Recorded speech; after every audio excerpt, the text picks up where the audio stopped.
Hey, me, Callie Carroll. Good morning, sunshine. Morning, sunshine. Good morning, sunshine. Oh, good morning, sunshines. Daily dose of perspective.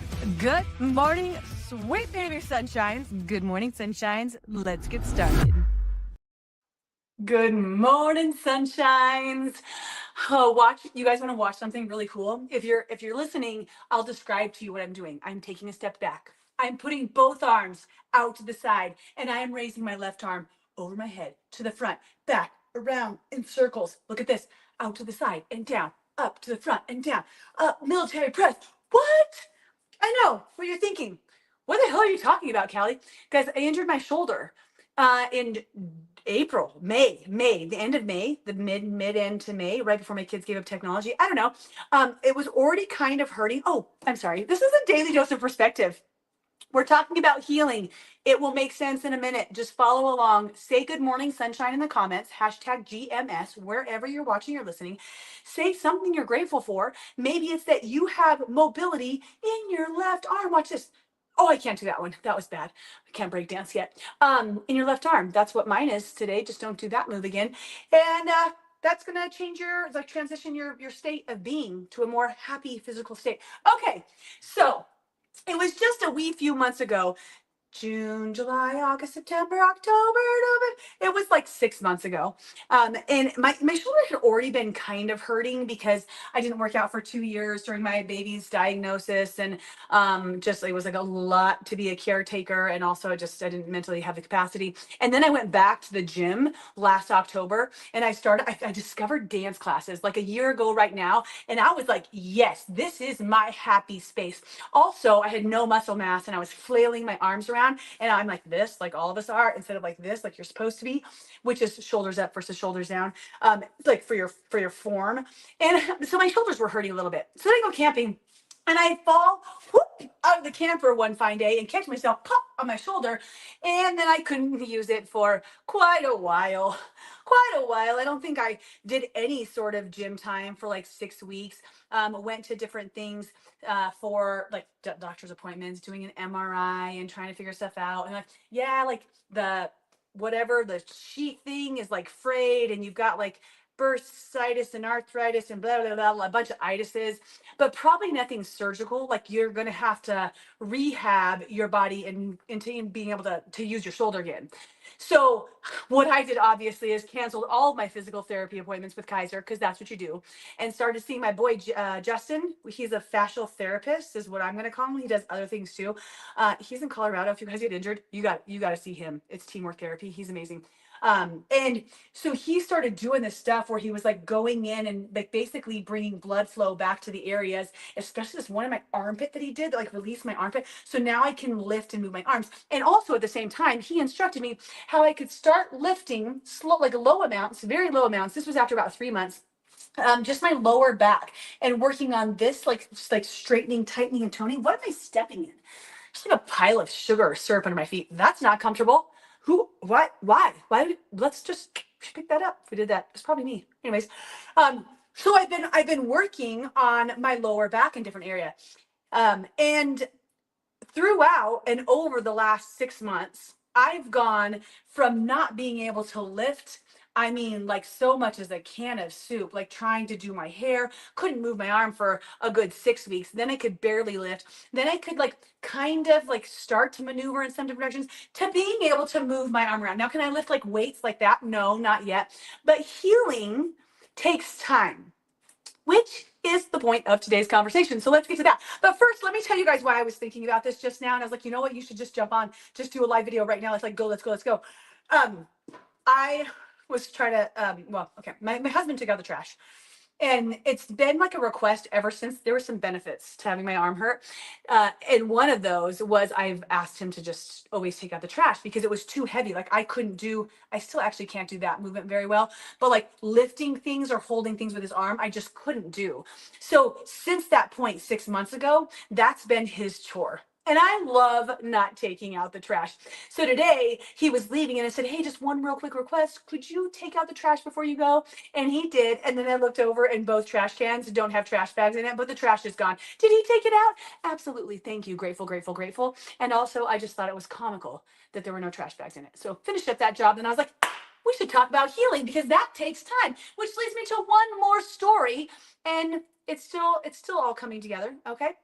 Uh, Currently, my dad has some different injuries going on, and this is just funny. Like, it just cracked me up. And I think this was for the calf, for the shoulder, the back. I'm not really sure. It was for his, behind his knee. And he's like, he's like, I don't know. I'm gonna give up. I don't know what to do. For the last 3 days, I've been standing on the stairs and I've been doing my stretches. I mean, like for a minute at a time. Like, I'll do it multiple times a day for 3 days, and it's still the same. And I was like, you don't say.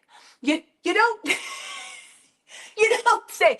You didn't heal in 3 days time doing that, like total of 10 minutes worth of work? That's just wild. It's wild, right? Anybody else with me?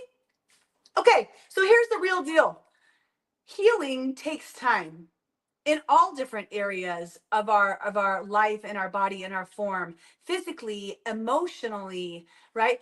It takes time. And when you have any sort of, I've been using the word trauma because I guess it's just like a trigger word right now, but when you have, it's the right word, an incident, an occasion, something that like sparks this hurt in your world, it generally is going to take time to move through it and to build up different muscles around it so that you can start to get maybe back where you once were, or maybe to a new space of mobility that you're getting used to. I'm using the word mobility as if it's a body part, but this could be our brain and our mind and our hearts and our souls too, right?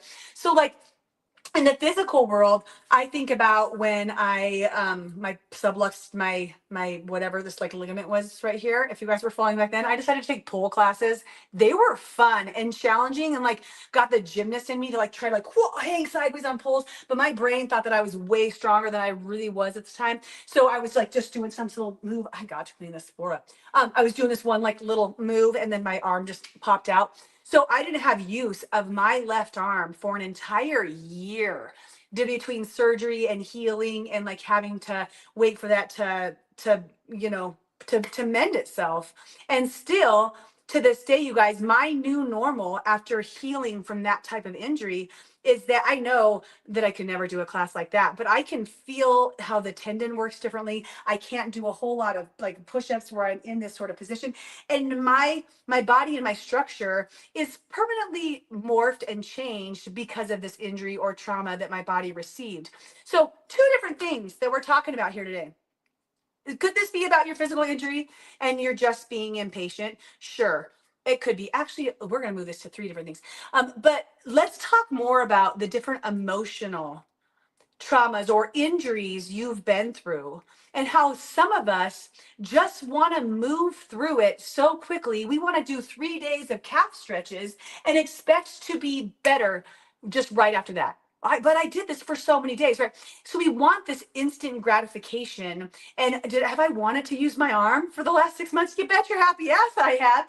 But it's just not the reality of what I was going through, right? You want to be on the other side of healed from whatever trauma you've experienced, heartbreak, heartache situation, and it takes time. But it doesn't only take time.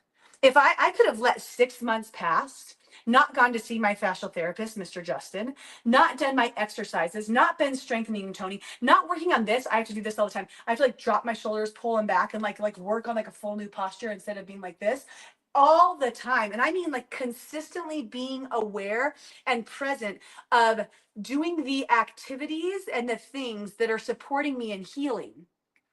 If you're going through an emotional trauma, there are still things that will support you in healing and moving through that. And just time alone, I don't know, maybe there are certain things where just time alone is going to, time heals all wounds.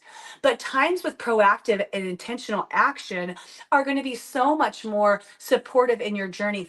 And I can't tell you exactly what that means because I don't know what sort of trauma or instance or thing that you're going through, but like just some examples that I can come up right off the top of my head is going to be daily gratitude.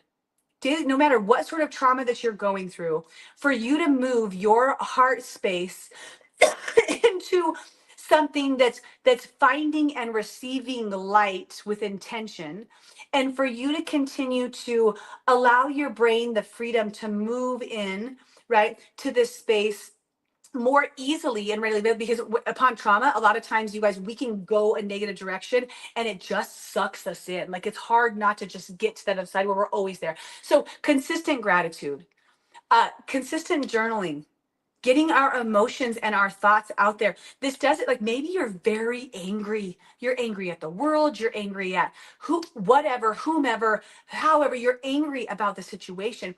And it doesn't necessarily take us like going and physically, bitching out that person, that situation, screaming at them. Sometimes you do need some confrontation and some resolution there, but there's a lot of times there's not resolution. A lot of times that person has already moved on and you're the only one harboring the anger, so you're the one getting burned. You know how we talk about like holding a hot coal that you intend to throw at someone, but really your own hand is frying off and they're just over like, what are you even like being so angry about? They're doing their own life right now.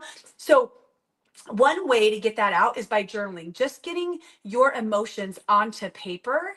And it could be, you might be scribbling it out, you might be scratching it out, you might rip it up afterwards, you might throw it in fire, which we've done before safely, please, you guys, with our different programs, where you're allowing yourself to let go and release those emotions and those thoughts. Have you ever been in an argument with someone and you just like you marked up a text, you're like, okay, I'm gonna prepare a text, and then a couple days later, like, oh, I'm gonna change the text a little bit, and then like a week later, you're just like, what was I? I'm not even gonna send it. I moved through that just by getting it out there. I didn't even have to press the send button.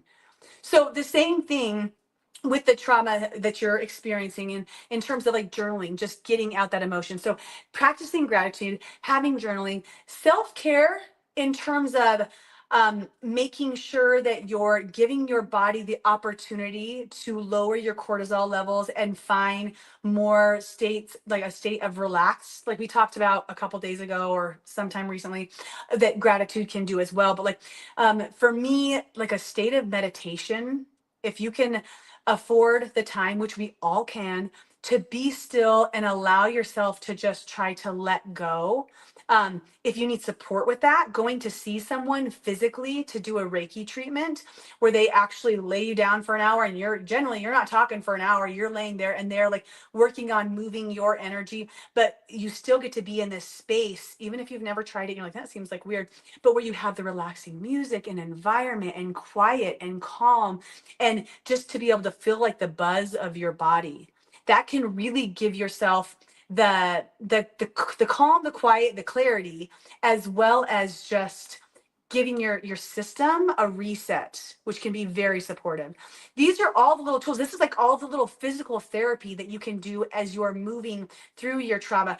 Getting out in nature, getting outside and connecting with the sounds and the sights that are around you can be very therapeutic. You don't have to go hiking to the Colorado mountains. You can if you want, but you could literally just walk up and down the street to be able to breathe in the fresh air of nature. Laughter. Laughter is a huge component of healing. And some of us kind of just like forget what that's like, especially when we're in that state. Like, I don't remember intentionally finding laughter throughout my trauma period. It's not one of the things that was forefront of my mind. I was thinking more about the gratitude, the self-care, the journaling, those different pieces, right? The positive personal development, just trying to keep my mind in a certain space, affirmations, like really talking to myself and what I was stepping into, visualization of what you want your life to become. I'm sorry, I just gave you a whole bunch more. But the laughter I kind of forgotten about. And it's so simple, you guys. This could just be time with friends. Maybe it's times to reminisce a different time. That's okay. Maybe it's times to do movie quotes. Maybe it's watching a comedy special or listening to the comedy channel on the radio if they still have such a thing. I'm sure like Spotify has one of those. And just giving yourself, or watching funny reels, right? Giving yourself a time and space to have a different endorphin release from the laughter that's there. And the other piece is like making sure, I would say, like one of the final ones I want to go into, because there's a lot of different tools and physical therapies, mental therapies for going through and getting through trauma in your life, would be to make sure that you're not ignoring the emotions that arise. Just It's not bad to feel angry. It's not bad to feel sad. It's not bad to feel anything. But if we don't allow ourselves to like look at the emotion, and when you do this, if you can try to separate yourself, if you can try to pull yourself back and realize you are not depressed, you are feeling depressed. You can see the depression that's lying in your body. Like it's there, but that's not you. You're your own entity. You're not any of those different things. You're not anxiety. You're not fear. You're not sadness. You're experiencing those things. And that means you're not going to like just take it and like jam it down, jam it, try to pull it in and jam it down, but see it for what it is. And this is from The Greatest Secret. One of like, I really enjoy this book by Rhonda Byrne. The practice that she shows and she teaches where you welcome something. Okay, so like I welcome this space. Like I'm in a space of fear right now. I see you. Okay, I'm going to acknowledge you, and then I'm going to allow for you to like pass through and go away. So it's like I see you, and that might require you going to a place where you do like the breaking of stuff, or you're screaming into a cup or into your pillow, or maybe you need to go to a kickboxing class and you need to move some of this energy throughout your body. That's awesome too. But like giving yourself the space to be in those emotions, but not to stay in those emotions, to see them, be with them, allow them to leave your body, and then go back to your next practice, your gratitude, your laughter, your journaling, your nature, your exercise, something else that's going to support you get back to your endorphins and your positive state of being. And with these different things, I mean, this is after going through all of those, it's like, yeah, you think you can heal in 3 days from doing a couple, you're like, well, I meditated for 2 minutes. I stared at the candle and like blew on the flame, like you guys say to do. I did that. I journaled kind of like I wrote in my text notes for a couple minutes. I sat outside for 5 minutes. I did that all since Monday. I don't know what day it is. Since Monday, I've been doing that. I don't feel better. Healing takes time. And that's what today's daily dose of perspective is just about. It's just a reminder that you're doing great. You're doing awesome. You're doing your best. And your best today is different than what your best was last year. I don't care what you say. Like you're a different person than you were a year ago. Hopefully you're learning, or you're growing, you're going through things, and you're continue to shift and change. So your best today is different than it was. Maybe it's better than it was then. Maybe it's not as good as it was then, but it's your best now. And you're doing an amazing job. Just recognize as you're going through whatever you're going through that it's like going through an injury. And if you haven't been through one, you can write me a message. I've been through plenty: ankle surgery, knee surgery, arm stuff, ankle stuff, heel stuff, just so many of them. And I can tell you, I don't know any that healed overnight. It took time. It took intentional action. It took rest. It took a different perspective, and it took me diving into the tools and the therapies, with quotes around it, that I had at my fingertips. And the same goes for whatever you're going through right now. Yeah. Okay, you guys want me to show you any more moves that I can do with my arm? Somebody saw me in class today at the end of our Pilates class. Oh, which is just so fantastic. And she's like, you were, I was lifting like 5-pound weights like this. I was like, I know, I was getting after it. I'm pretty ripped now. I'm not, you guys. I can still barely lift any amount of weight, but I know that I'm consistently getting better. So I won't show you any more moves. Okay. Guys, I love you. Thanks for spending some time with me today. I really enjoy sharing and speaking, and hopefully maybe making you think about things a little bit differently, or providing you with a reminder that you needed to hear today. So don't forget, perspective reveals miracles, and I love you guys. Bye. Thanks for joining, and don't forget to subscribe and, of course, share with your friends. Guys, that's how we impact more lives. All right, see you next time.